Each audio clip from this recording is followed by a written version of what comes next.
எந்த குறையும் இருக்கிறதாக நீங்கள் நினச்சிங்கன்னா அது நான் செய்த செயலினுடைய விளைவுகள் தானே தவிர இறை ஆற்றலில் எந்த விதமான குறையும் இருக்கவே முடியாது. இல்லை, நான் ஆராய்ச்சி செய்து என்ன கண்டுபிடிச்சனோ அதை தான் எடுத்து சொல்கிறேன். ஆனால் நான் எப்படி சொல்கிறேன்றதுக்கு நானே ஒரு முறையை வகுத்து வச்சுருக்கேன். மறுக்க முடியாத உண்மையாக இருக்கணும் யாருக்குமே. அதே நேரத்தில் எல்லாருக்கும் கேட்டுக்கொள்வேன், மறுக்க முடியாத உண்மை தானே, ஆனால் மறக்காதையும் இருங்க. மறுக்க முடியாது, மறக்கக்கூடாது. அதுதான் உண்மை. இந்த உண்மையிலேயே நான் வாழ வேணும். அந்த வாழ்க்கையில் எல்லா நிறைவும் இருக்கும். எத்தனையோ கவலைப்படுறோமே, சரியாக கவனிச்சு பாருங்க, ஒரு நிமிஷத்தில் எல்லா கவலையும் ஒழிஞ்சிடும். எப்படி நாம் வந்தோம், எங்கே இருந்து வந்தோம்னா அட்ரஸ் தெரியாது. ஆனால் இப்போ வாழ்ந்து கொண்டு இருக்கோம், தெரியுது அட்ரஸ்ஸு.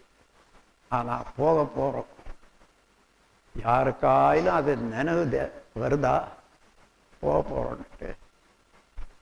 வர்றதே இல்லை.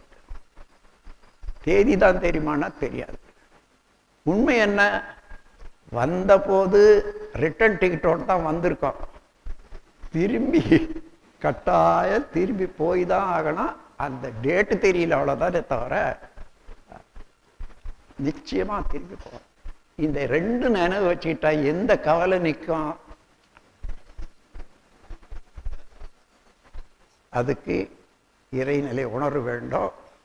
அறநெறி, அறநெறி என்பது ஒன்றும் இல்லை, செயலுக்கு தகுந்த விளைவு. விளைவு என்ன வேணும் என்றது தெரிந்து அதுக்கு தக்கவாறு செயல் செய்யும் பண்பு.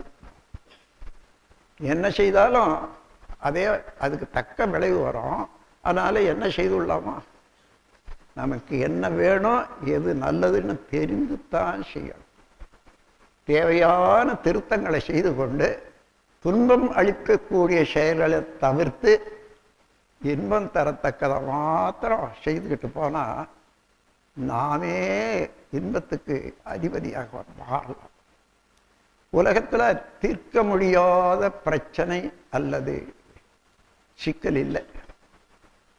எல்லா சிக்கலும் மனிதனால் தீர்க்க முடியும். மனிதனால் வந்ததுனால ஒரே சிக்கல் தான், இறைநிலையால் தான் தீரும்.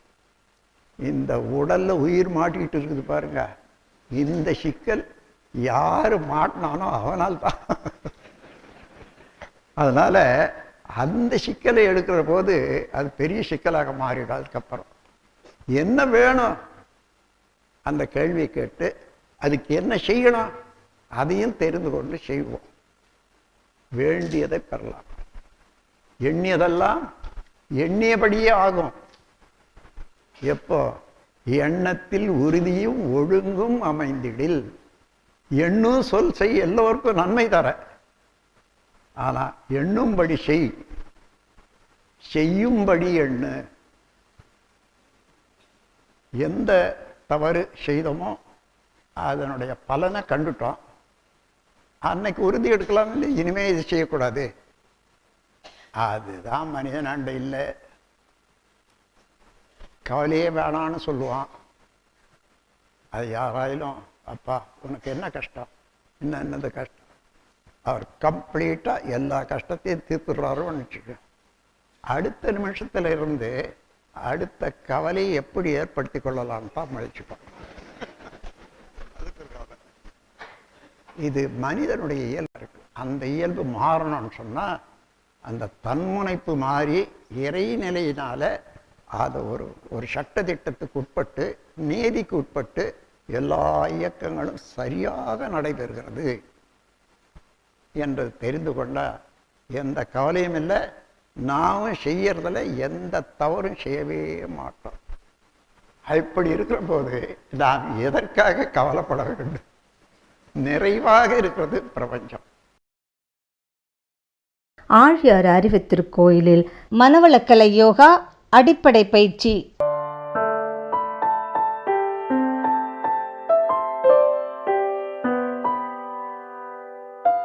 மாதம் முழுவதும் மௌனம் நடைபெற்று வருகிறது.